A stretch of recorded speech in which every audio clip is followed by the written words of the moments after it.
Vous savez, chaque fois que nous approchons la parole de Dieu, nous devons réaliser que la parole de Dieu est inspirée de Dieu. En d'autres mots, les écrivains des Saintes Écritures de la Bible, dans l'Ancien ou le Nouveau Testament, ont tous été inspirés. Dieu a inspiré en eux, et cette parole est inspirée de Dieu. La même inspiration a donné la vie à l'homme. Dieu a inspiré dans ses Écritures. Donc les Écritures ont l'essence de Dieu. Donc il y a la parole de Dieu qui non seulement leur a parlé en ce temps-là, à l'époque où ils vivaient, mais elle nous parle aujourd'hui. Et chaque fois que nous venons à la parole de Dieu, c'est si pertinent. C'est une parole nouvelle, une parole pour aujourd'hui, vous savez. Et c'est étonnant que dans le texte, le Seigneur peut nous donner une révélation sur une situation dans laquelle nous sommes. Et cela peut être très spécifique pour nous. C'est comme si Dieu disait, cette parole est pour toi. Vous entendez Dieu dans les Écritures. Dieu soit loué. C'est la première façon dont Dieu nous guide. Donc ici, vous avez les 4 faces de Jésus autour du tabernacle. C'est le tabernacle de ce temps-là. Et ils campent tous autour du tabernacle. Et quand ils campent comme ça, si vous regardez la vue d'en haut, vers le bas, vous verrez une croix. C'est comme ça qu'ils campent. Ok ? Nous approchons de l'Est, tout le long du chemin, jusqu'au tabernacle. C'est comme cela qu'ils campent. Et ils font tous face au tabernacle. Notez qu'ils font tous face à l'intérieur, ils font face au tabernacle. Ils font tous face au tabernacle. Ils ne font pas face à l'extérieur. Qui prendra soin de votre dos ? Le Seigneur. En fait, il y a un verset qui dit « La gloire de l'Éternel sera ton arrière-garde ». Alléluia. En fait, dans le naturel, vous penseriez qu'il n'est pas sage de camper comme cela. D'accord, pour des raisons de sécurité, pour s'assurer qu'un ennemi ou une autre nation ne vienne vous attaquer et ce genre de choses. Vous devez faire face au dehors et dans toutes les directions, d'accord ? Mais non. Dieu leur a dit de faire face au tabernacle. Dieu dit « Je prendrai soin de vous ». Tandis que vous vous focalisez sur moi, tandis que vous portez votre attention sur moi, tandis que vous regardez à Jésus. Ne regardez pas tout le reste et regardez à Jésus, l'auteur et le consommateur de la foi. Regardez à Jésus. Que va-t-il arriver ? La Bible dit qu'il va prendre soin de tous vos ennemis. Quand l'ennemi viendra comme un fleuve, l'Esprit de l'Éternel lèvera un étendard contre lui. Dieu soit loué. Gardez les yeux sur Jésus. Ne vous inquiétez pas des ennemis autour de vous, derrière vous. Même s'ils vous attaquent, ils ne vous prennent pas par surprise. Comme vous regardez au Seigneur, le Seigneur regarde dans votre direction. Le Seigneur prend soin de tout ce qui vient contre vous. Dieu soit loué. Mais si vous regardez autour de vous et que vous commencez à être distrait et vous commencez à être découragé à cause de ce que vous voyez autour de vous et vous regardez dans le naturel, parce que tout autour de vous est naturel, n'est-ce pas ? Vous ratez ce qui est surnaturel, sur ce que Dieu peut faire pour vous, surnaturellement. Amen. En un rien de temps, il peut changer votre obscurité en lumière. Il peut faire qu'une maladie chronique soit instantanément enlevée de votre corps. Amen. Nous avons vu cela arriver, peuple de Dieu. Mais même si cela continue pour un temps, comme je l'ai dit la semaine dernière, Dieu prépare un témoignage pour sa gloire. Parce qu'il y a des gens qui ont besoin d'entendre cela. Et il y a des situations comme cela aussi. Dieu soit loué. Donc, mon ami, comme vous regardez au tabernacle, rappelez-vous de cela. C'est une image de l'assemblée locale, de l'église locale de Jésus-Christ. Nous campons tous.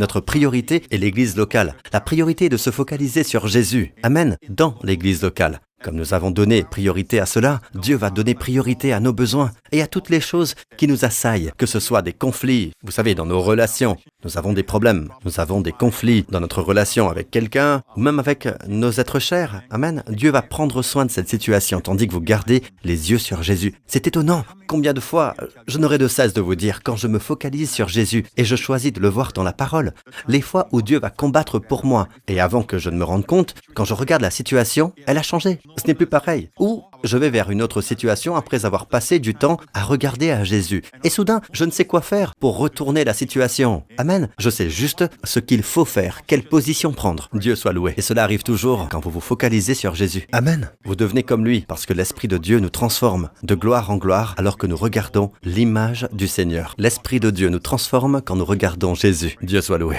Amen. Donc maintenant les attaques qui viennent. Regardez Zacharie chapitre 6. Je viens de dire que ces esprits, ces chevaux, sont des esprits malins, d'accord, des principautés. Notez la vision de Zacharie maintenant. Voyez, nous parlons beaucoup de visions aujourd'hui, mais les visions doivent toutes venir des Saintes Écritures, pas les visions de quelqu'un aujourd'hui. Et de nouveau, je levai les yeux et je vis. Et voici 4 chars qui sortaient d'entre 2 montagnes, et les montagnes étaient des montagnes d'airain. Au premier char, il y avait des chevaux roux, et au second char, des chevaux noirs, et au troisième char, des chevaux blancs, et au quatrième char, des chevaux tachetés, vigoureux, ou des chevaux pâles. Encore, c'est comme, vous savez, gris tacheté, une couleur de la mort, des chevaux verdâtres, pâles. Notez, que sont ceux-ci, mon Seigneur ? La question est posée, d'accord ? Et je pris la parole et dis à l'ange qui parlait avec moi. L'ange répondit, « Ce sont les 4 esprits des cieux qui sortent de là où ils se tenaient devant le Seigneur de toute la terre. Ils vont faire son travail, celui auquel sont les chevaux noirs, auxquels ils sont attelés. » Maintenant écoutez, quand la Bible dit que même Satan se tient devant le Seigneur, laissez-moi vous dire ceci, ok?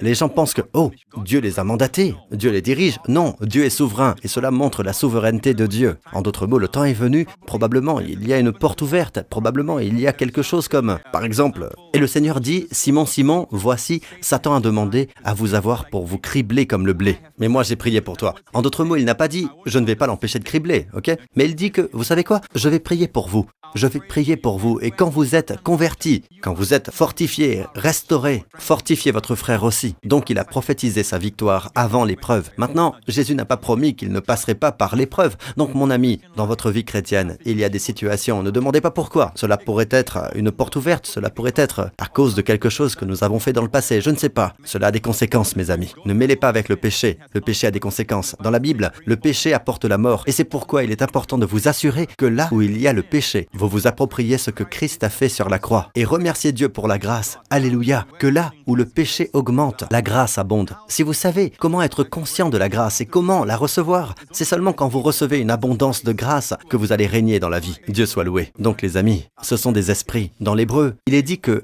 Dieu dirige quelque chose. Au fait, Dieu permet cela. Même quand il dit que le Seigneur avait durci le cœur de Pharaon. Ailleurs, vous allez voir, Pharaon a durci son cœur. Pharaon a continué à durcir son cœur. Ensuite, il dit, le Seigneur durcit son cœur. Qu'est-ce que cela veut dire? Cela veut dire, ok, c'est comme ça que vous voulez la jouer. D'accord, je vais utiliser votre cœur dur. C'est quand il est dit, le Seigneur durcit son cœur. Ok?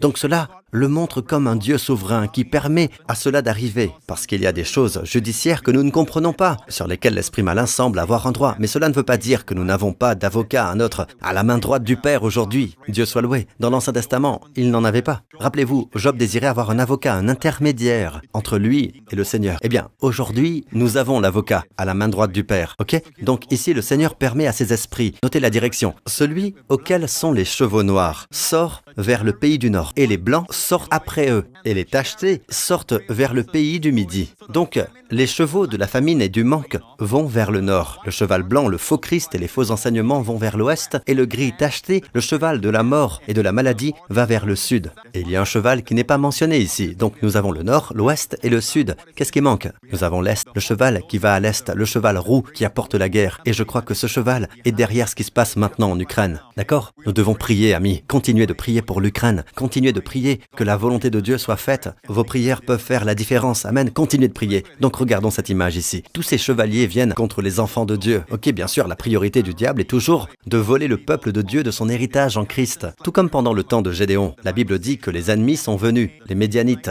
et ils ont volé leur nourriture. Notez dans le livre de Juges, les ennemis et les Philistins et tout, ils viennent toujours prendre la nourriture du peuple de Dieu. Le diable cherche la nourriture du peuple de Dieu. D'accord, mon ami? Ne vous privez pas de nourriture. Ne faites pas le travail de l'ennemi. Soyez exposés. Continuez à vous nourrir de la parole de Dieu. Vous savez, d'avoir accès à la nourriture qui va vous fortifier, qui peut apporter des miracles dans votre vie. Comme la Bible dit, celui qui vous accorde l'esprit et qui accomplit des miracles parmi vous, le fait-il parce que vous pratiquez les œuvres de la loi ou parce que vous écoutez avec foi? Ne vous privez pas d'entendre par la foi. Amen. Écoutez chaque semaine des messages qui sont basés sur la parole de Christ, qui sont centrés sur Christ. Dieu soit loué. Et recevez même les miracles de Dieu dans votre vie. Dieu soit loué. Alléluia. Amen. Notez les directions ici, d'accord? Le faux Christ vient vers l'ouest. Le cheval blanc va vers l'ouest. Ensuite, vous avez, voyez-vous, le cheval de la maladie? Il vient vers le sud, la direction du sud. Ensuite, vous avez le cheval roux qui va vers l'est et vous avez le cheval blanc qui va vers le nord. Donc ces directions sont mises là pour nous enseigner quelque chose, pour nous dire comment contrer chacun d'eux. Oh,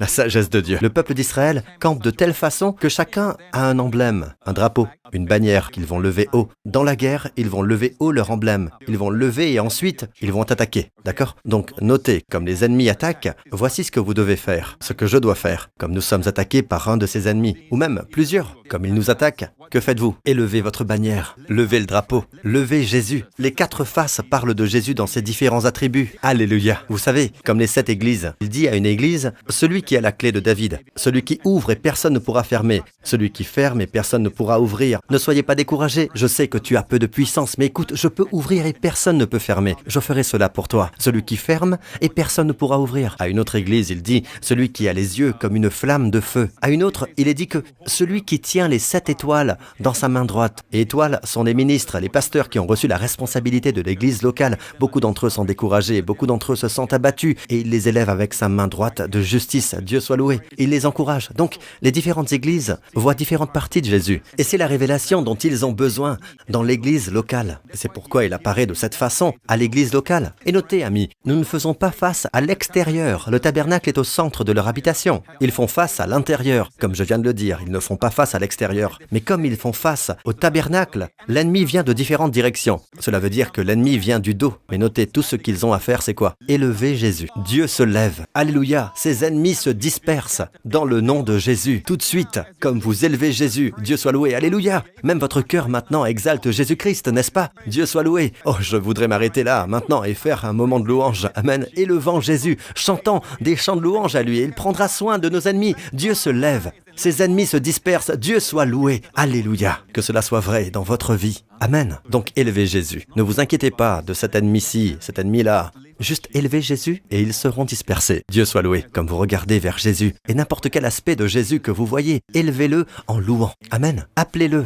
Partagez avec quelqu'un d'autre. Parlez de Jésus. Tout comme le cantique des cantiques. Cette dame, notez que quand le bien-aimé parle à son épouse, il est très direct. Il appelle ses beautés directement. Et quand l'épouse parle du bien-aimé et son bien-aimé, c'est notre Seigneur Jésus. Elle parle de sa beauté, de ses traits de caractère à quelqu'un. Et il apparaît. Dieu soit loué. Dieu nous a conçus de telle façon, comme nous parlons de Jésus de plus en plus, comme nous partageons Jésus avec quelqu'un, il vient sur scène. Nous pouvons sentir sa présence se manifester. Amen. Nous nous sentons aimés. Amen. Je sais qu'il nous aime tout le temps. Mais c'est si merveilleux parfois de sentir son amour quand vous parlez de lui. Plus vous parlez de lui, plus vous sentez sa présence en vous. Dieu soit loué. Notre croissance est la croissance dans la connaissance de notre Seigneur Jésus-Christ.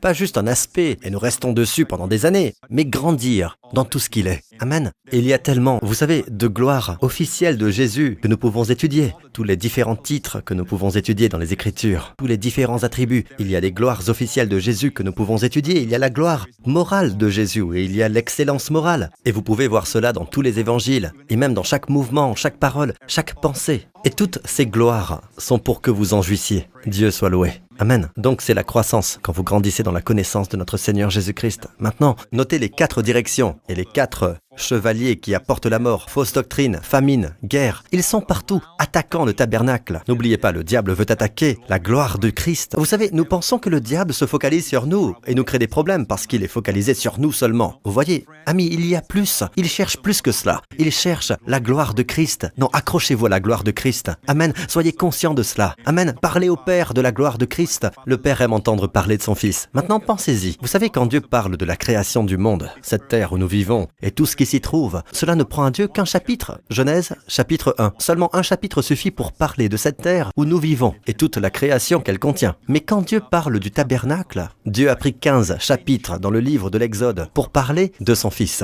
Tout est au sujet de son Fils. Et ensuite, nous avons exactement 98 versets de l'Exode 25 à Exode 27. Et puis Dieu le répète encore dans Exode 37 à 39. Encore 98 versets. On se demande, pourquoi Dieu se répète tellement sur le tabernacle? N'est-il pas superflu de répéter encore et encore? Vous voyez, avec le Père ne se fatigue jamais de parler de son Fils. Il aime son Fils. Vous savez, le Père, il ne se fatigue pas de parler de son Fils. Il veut parler de son Fils. En fait, quand Moïse a passé 40 jours en haut sur la montagne, il écoutait Dieu. Vous pourriez penser qu'il y est allé pour recevoir le second lot de tablettes. Vous savez, il a détruit le premier, d'accord? Il l'a brisé au pied du mont Sinaï. Mais il était là-haut pendant 40 jours. Que faisait-il là-haut pendant 40 jours? Dieu lui parlait du tabernacle. Seulement à la fin, vers le dernier jour, Dieu dit « Voici les 2 tablettes en pierre ». Il semble que notre priorité aujourd'hui est sur la création, ce que nous pouvons apprendre de la création. Même pour la santé, nous faisons confiance à la création. Alors que Dieu dit, Dieu donne la priorité à son Fils. Tout est en son Fils. Amen. Dieu prend le temps de répéter et de dire encore et encore des choses au sujet de son Fils. Pouvons-nous aussi faire de même? Le Père aime nous entendre parler de son Fils. Amen. Comme Joseph, une image de notre Joseph céleste, notre Seigneur Jésus. Après sa réconciliation avec ses frères, rappelez-vous que comme Jésus s'est réconcilié avec Israël, et puis que dit-il? Racontez à mon Père toute la gloire dont je jouis. Racontez à mon Père, quoi? Toute la gloire dont je jouis. C'est l'adoration, mon ami, qui va vers le Père dans le ciel et qui lui dit toute la gloire que nous voyons en Jésus. Donc, plus vous voyez, plus votre adoration sera répandue. Dieu soit loué, car c'est ça, adorer le Père en esprit et en vérité. Amen. Vous savez, le Père aime entendre au sujet de son Fils. Parlons de plus en plus de Jésus. Parlons de plus en plus de Jésus à nos enfants. Amen. À notre épouse. N'ayons pas honte de mentionner le nom de Jésus. Amen. Amen. Le monde utilise son nom en vain. Utilisons son nom dans la gloire. Amen. Utilisons son nom avec honneur. Amen. Louons le Seigneur. Exaltons Jésus. Élevons la bannière. Amen. Chaque fois que vous élevez la bannière, vos ennemis se dispersent. Alléluia. Je viens de me rendre heureux en prêchant. Si vous n'avez jamais fait de Jésus votre sauveur et Seigneur personnel, je veux prier avec vous, mon ami. Je veux prier pour vous, là, maintenant, afin que le salut, dans toute sa plénitude, vienne dans votre vie. Christ est mort pour vos péchés. Si vous confessez de votre bouche que Jésus-Christ est votre sauveur, croyez dans votre cœur que Dieu l'a relevé d'entre les morts, vous serez sauvés. Si c'est vous, dites cette prière avec moi maintenant. Dites, Père Céleste, je crois que Jésus-Christ est le Fils de Dieu. Je crois qu'il est mort et qu'il est ressuscité. Et je crois que Jésus est mon Seigneur et mon Sauveur à partir d'aujourd'hui. Merci Père, tous mes péchés sont pardonnés. Je te remercie Père. Je me tiens devant toi maintenant, avec la justice de Dieu, en Christ Jésus. Tu es mon Père et je suis ton Fils et je suis grandement béni. Merci Père, dans le nom de Jésus. Amen. Si vous avez fait cette prière, mon ami, de tout votre cœur, vous êtes maintenant un enfant de Dieu. Amen. Les choses anciennes sont passées. Toutes choses sont devenues nouvelles. Que le nom de Jésus soit loué. Que Jésus vous bénisse, ainsi que votre famille durant cette semaine. Et que sa face vous protège tout au long de cette semaine. Que le Seigneur fasse fuir vos ennemis devant vous. Ils viennent contre vous par un chemin et fuient devant vous par 7 chemins. Que le Seigneur fasse briller son visage sur vous et vous accorde à vous et à vos bien-aimés sa paix, son shalom et sa faveur surnaturelle. Que le Seigneur vous garde. Amis, continuez de regarder à Jésus chaque jour de votre vie et ne laissez rien vous distraire de cela.